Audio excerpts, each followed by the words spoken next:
Meanwhile, the situation in France is going from bad to worse. Despite President Emmanuel Macron's assurances, the wildfires in the French Riviera are yet to be contained. Evacuations continue as these wildfires spread to newer areas. Authorities have blocked the access to roads leading to forests, while residents have been asked to remain cautious. More than 1,000 firefighters have been deployed. Water-bombing aircraft have been aiding them. Emergency crews have the twin task of tackling the fires and carrying out evacuations. Thousands have already been moved to shelter homes and more than 7,000 hectares have been destroyed. This is France's most severe wildfire in years. Earlier, President Macron said that the worst had been avoided, but the situation on ground paints a different picture. More and more firefighters are being deployed. The pine forests, vineyards and olive groves have been reduced to ashes. Tourism had to be shut down and a heat wave has now fueled the wildfires, raising concerns over a drought.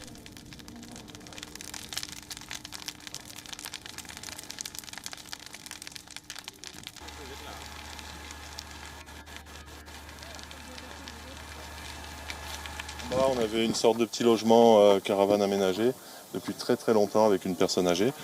Et le feu est arrivé, je pense, vers 20h. J'ai plus tellement de notion de temps, tellement ça a été rapide. Il est arrivé par en haut. Et on a essayé de limiter les flamèches, mais bon, c'était trop intense. Et du coup, on est parti se réfugier dans les vignes.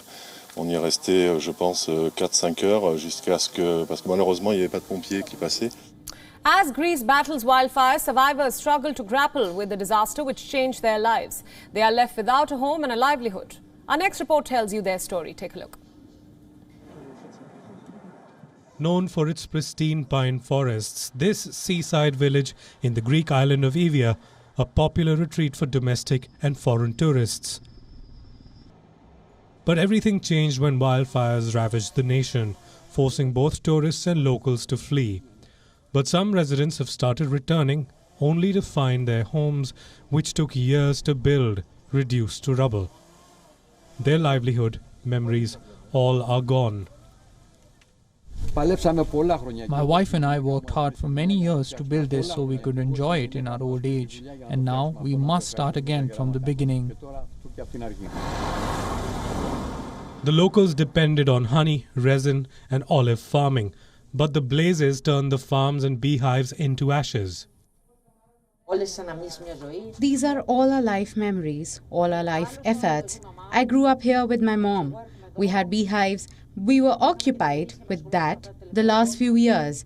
The olive trees burned, everything burned. Our dreams burned, our memories burned. Everything. Not even one photograph from my dad's home has been left.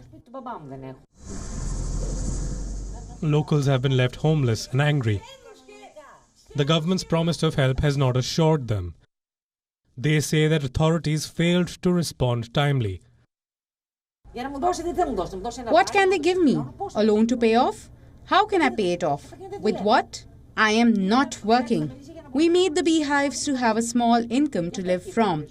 That is why I came to the village and they burned down. The Greek government admitted its mistakes. The Prime Minister says their officials did everything they could, but the efforts were not enough. I want to tell them that I completely understand what they feel, both the pain and the disappointment and the desperation. When you look around you and you see everything blackened, literally black, I want to tell them they will not be unassisted. The state will be close to them. As for the residents of Evia, they now have to rebuild everything from scratch. Bureau Report, WION World is One. WION World is One is now available in your country. Download the app now and get all the news updates on the move.